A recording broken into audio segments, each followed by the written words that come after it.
Kita tunggu saja nanti tanggal 16 ketemu lagi. Kebetulan kan Mahkamah tidak libur ya.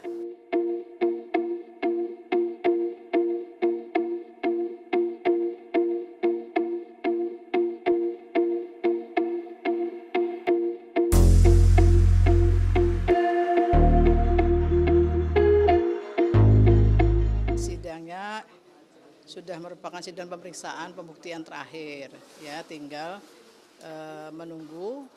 Kebetulan kali ini dibuka kesempatan untuk menyampaikan kesimpulan sehingga para pihak bisa menyampaikan kesimpulan sebagaimana yang mereka tangkap dari seluruh proses yang ada di situ.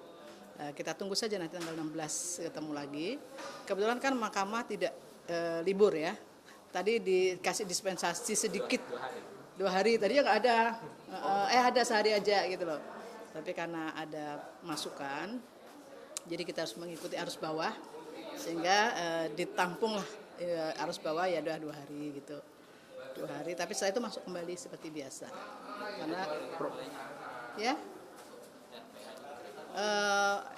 Karena besok udah mulai kita masuk, terus menerus itu sudah sampai terus, karena kan ada pileg juga. Prof, berarti 4 menteri ini terakhir, maksudnya tidak akan ada pemanggilan yang untuk mendapatkan keterangan lagi dari... Sudah selesai, sudah sudah dipandang sudah cukup lah ya.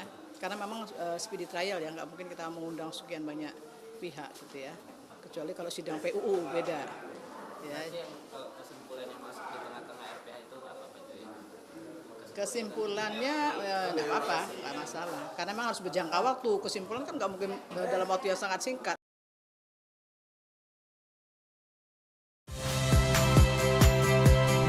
Saya Liviana Cerlisa. Saksikan program-program Kompas TV di siaran digital, pay TV, dan media streaming lainnya.